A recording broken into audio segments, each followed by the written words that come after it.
Saudara, demo menolak tunjangan fantastis anggota DPR pecah. Wakil Ketua DPR Sufmi Dasko Ahmad menjawab polemik ini dan bilang tunjangan rumah DPR sebesar 50 juta rupiah hanya sampai Oktober 2025. Sementara Ketua Perhimpunan Bantuan Hukum Indonesia PBHI Julius Ibrani mengatakan tetap saja tunjangan rumah DPR tidak masuk logika. Demo menolak tunjangan anggota DPR pecah di berbagai kota.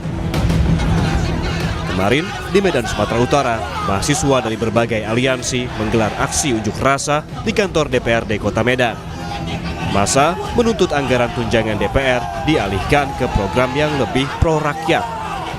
Tuntutan rakyat yang pertama adalah menghapus tunjangan mewah dari DPR. Kedua, gaji DPR proporsional dengan UMK dan UMP. Itu sudah jelas, teman-teman. Yang ketiga adalah pengesahan RUU perampasan aset dan juga RUU anti korupsi yang sampai sekarang belum mereka sahkan, di mana mereka malah mengesahkan, teman-teman, undang-undang yang tidak ada hubungannya dengan masyarakat, teman-teman. Betul. Selanjutnya ada transparansi hasil audit BPK dan KPK. Sebelumnya, di Jakarta, demo digelar di gedung DPR RI Senayan pada 25 Agustus. Demo merembet ke sejumlah kawasan di sekitar Senayan, bahkan sempat ricuh hingga polisi menembakkan gas air mata. Pecahnya demo di berbagai kota menjadi gambaran betapa kecewanya rakyat kepada negara.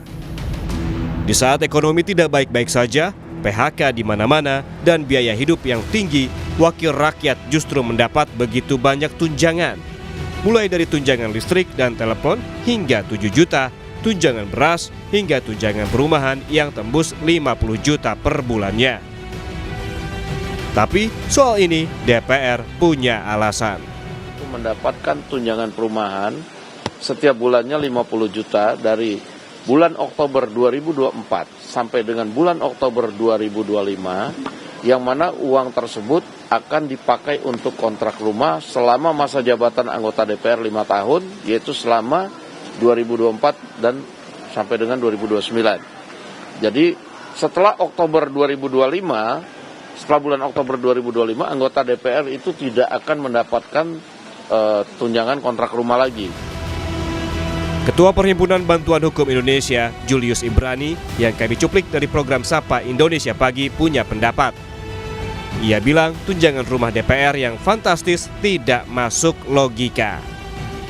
Persoalan angka itu menjadi sensitif karena dia sebetulnya dalam konteks Undang-Undang Keuangan Negara nomor 17 tahun 2003 pasal 3 ayat 1, dia menegaskan bahwa setiap proses dan hasilnya dia harus menciptakan rasa keadilan. Itu penting, ini tegas sekali jawabannya, dengan memperhatikan rasa keadilan dan kepatutan.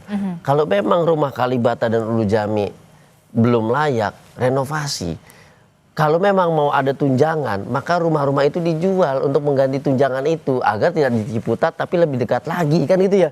Wacana ini tidak ada. Jadi ada aset. Aset ini kemudian bukan aset yang menjadi aset profit, asetnya liability loh ini. Ada perawatan, ada security segala macam, ini liability.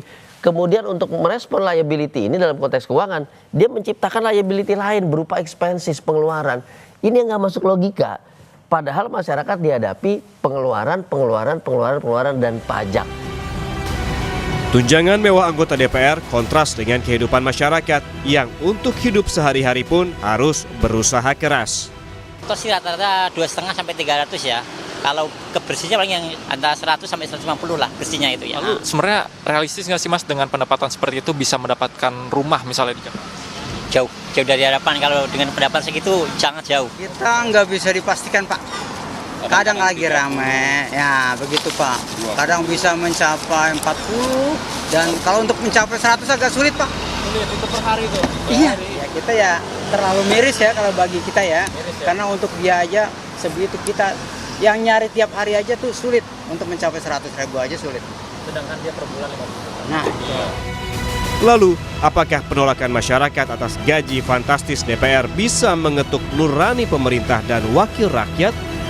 Tim Liputan Kompas TV.